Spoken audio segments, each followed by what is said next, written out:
तर नमस्कार विद्यार्थी मित्रांनो, तुमच्या सर्वांचे आपल्या एम एस स्टडी यूट्यूब चॅनलवर स्वागत आहे. तर विद्यार्थी मित्रांनो, आज आपण इयत्ता 10वी मधील इंग्लिश या विषयाची बोर्डाची प्रश्नपत्रिका पाहणार आहोत, जो की हा पेपर तुमचा असणार आहे 1 मार्च 2025 ला. तर विद्यार्थी मित्रांनो, ही जी एक प्रश्नपत्रिका मी तुम्हाला दाखवत आहे, ही एक सराव प्रश्नपत्रिका आहे 2025 ची. तर विद्यार्थी मित्रांनो, मोस्ट इम्पॉर्टंट असा हा व्हिडिओ असणार आहे तुमच्यासाठी, त्यामुळे तुम्ही हा व्हिडिओ शेवटपर्यंत नक्की पहा, तुमचा 100% नक्कीच फायदा होईल.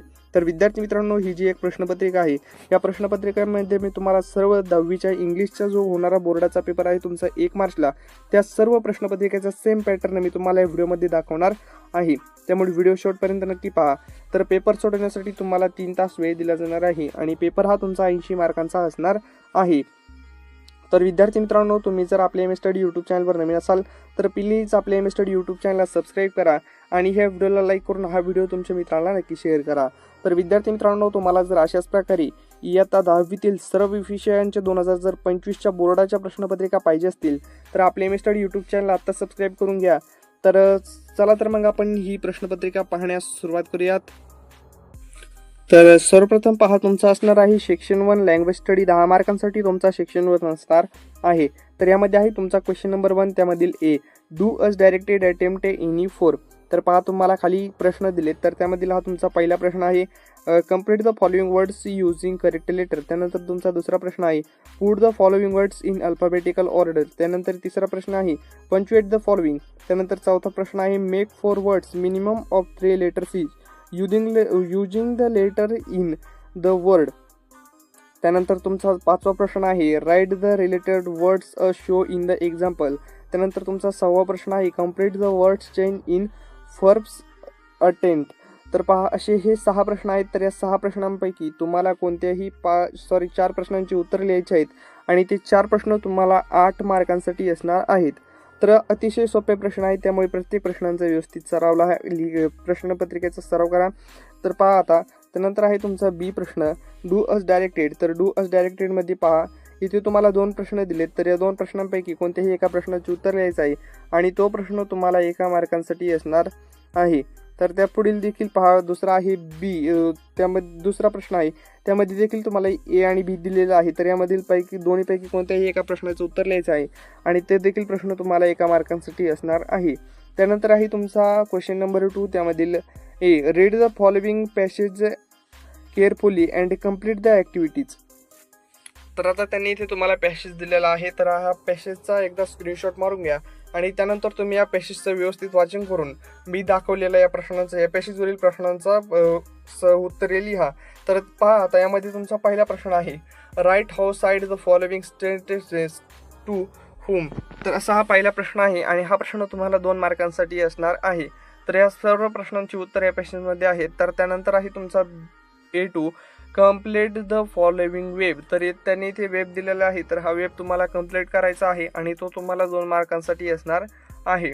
तर पहा, त्यापुढील प्रश्न आहे तुमचा A3, A4 आणि A5 यांची देखील उत्तरं तुम्हाला लिहायची आहेत आणि हे तुम्हाला 2-2 मार्कांसाठी प्रश्न असणार आहेत. तर ह्या प्रश्नांची उत्तरे देखील पॅसेजमध्ये आहेत. त्याचप्रमाणे आणखीन एक प्रश्न आहे पुढील B, read the following passage and do the activities. तर पहा, इथे तुम्हाला आणखीन एक पॅसेज दिलेला आहे. तर या पॅसेजचा देखील स्क्रीनशॉट मारून घ्या आणि त्यानंतर तुम्ही या पॅसेजचे व्यवस्थित वाचन करून मी दाखवलेल्या पॅसेजवरील प्रश्नांची उत्तरे लिहा. तर पहा आता, त्यामधील पहिला प्रश्न आहे, नेम द फॉलोइंग.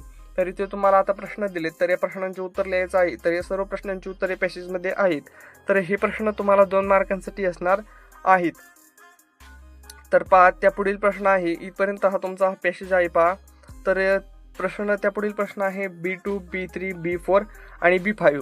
तर या देखील प्रश्नांची तुम्हाला उत्तरे लिहायची आहेत या पॅसेजमधून आणि हे B2, B3, B4 आणि B5 हे प्रश्न तुम्हाला 2-2 मार्कांसाठी असणार आहेत.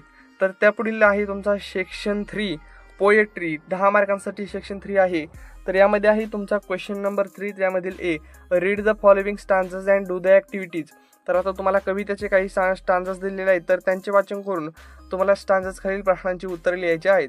तर मी तुम्हाला स्टांजेस दाखवतो, यांचे तुम्ही स्क्रीनशॉट मारून घ्या आणि त्यानंतर या स्टांजेसवरील प्रश्न पाहून त्यांची उत्तरे लिहा.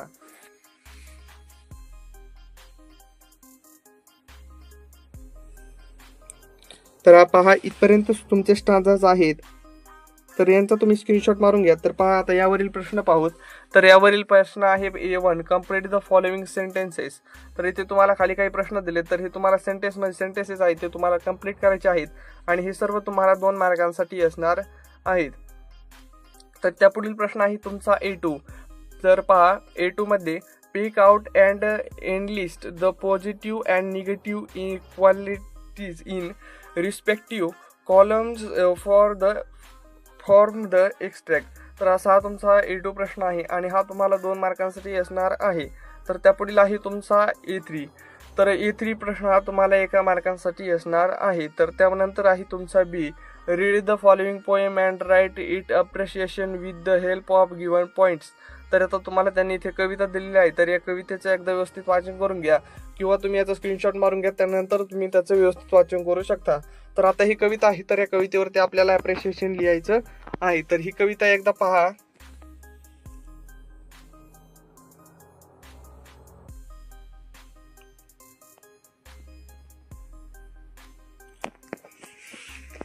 तर इथे पॉईंट आहे, तर या पॉईंटवरती तुम्हाला या कवितेचे अप्रिशिएशन लिहायचं आहे पॉईंट्सनुसार.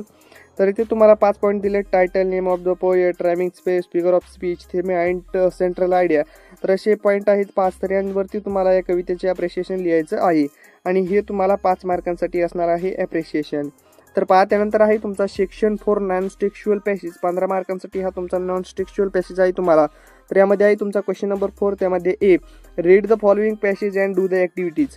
तर पहा आता तुम्हाला त्यांनी इथे एक पॅसेज दिलेला आहे, तर या पॅसेजचं एकदा व्यवस्थित वाचन करा किंवा तुम्ही याचा स्क्रीनशॉट मारून नंतर या पॅसेजचे व्यवस्थित वाचन करू शकता. तर आता आपण या पॅसेजवरील प्रश्न पाहूत. तर पहा पहिला प्रश्न आहे फाइंड द करेक्ट अल्टरनेटिव्ह. तर पहा असा हा तुमचा पहिला प्रश्न आहे आणि हा प्रश्न तुम्हाला 2 मार्कांसाठी असणार आहे. तर त्यापुढील प्रश्न आहे तुमचा A2, A3, A4 आणि A5. तर असे 5 प्रश्न आहेत. तर यामध्ये आता पहा हे सर्व प्रश्न तुम्हाला 2-2 मार्कांसाठी असणार आहेत. तर त्यापुढील प्रश्न आहे तुमचा B, read the above passage and write a summary of it and suggest suitable title.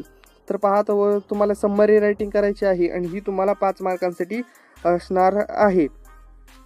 त्यापुढील प्रश्न आहे तुमचा सेक्शन 5वा, सेक्शन 5 रायटिंग स्किल. 20 मार्कांसाठी तुमचा सेक्शन 5 असणार आहे. तर यामध्ये आहे तुमचा क्वेश्चन नंबर 5. त्यामध्ये A1 और A2 फॉर्मल इनफॉर्मल लेटर. तर पहा आता एकतर तुम्हाला फॉर्मल लेटर किंवा इनफॉर्मल लेटर दोन्हीपैकी कोणताही एक लेटर लिहायचं आहे. एका विषयावरती लेटर लिहायचं आहे आणि ते लेटर तुम्हाला 5 मार्कांसाठी असणार आहे. तर त्यानंतर आहे तुमचा B. तर पहा B मध्ये पहा डायलॉग रायटिंग, स्पीच रायटिंग. तर पहा B1 आहे. तर B1 मध्ये तुम्हाला A, B आणि C असे 3 प्रश्न दिलेत. तर हे असणार आहे डायलॉग रायटिंगचे आणि हे तुम्हाला 5 मार्कांसाठी असणार आहेत. तर यामध्ये ऑरमध्ये प्रश्न पहा तुम्हाला. ऑरमध्ये प्रश्न आहे पहा, हा तुमचा प्रश्न आहे ऑरमधला B2. तर एकतर पहा तुम्हाला B1 लिहायचा आहे किंवा B2 लिहायचा आहे. तर दोन्हीपैकी कोणत्याही एका प्रश्नाचं उत्तर लिहायचं आहे आणि तो प्रश्न तुम्हाला 5 मार्कांसाठी असणार आहे. तर त्यापुढील प्रश्न आहे तुमचा क्वेश्चन नंबर 6, इन्फॉर्मेशन ट्रान्सफर. तर यामध्ये तुम्हाला नॉन व्हर्बल टू व्हर्बल किंवा व्हर्बल टू नॉन व्हर्बल असे 2 प्रश्न दिलेत. तर दोन्हीपैकी कोणत्याही एका प्रश्नाचं उत्तर लिहायचं आहे आणि तो प्रश्न तुम्हाला 5 मार्कांसाठी असणार आहे. तर विद्यार्थी मित्रांनो, अतिशय सोप्या प्रकारे ही प्रश्नपत्रिका आहे, त्यामुळे या प्रश्नपत्रिकेचा व्यवस्थित सराव करा, तुमचा 100% नक्कीच फायदा होईल. तर त्यापुढील प्रश्न आहे तुमचा B2, एक्सपॅन्ड द थीम.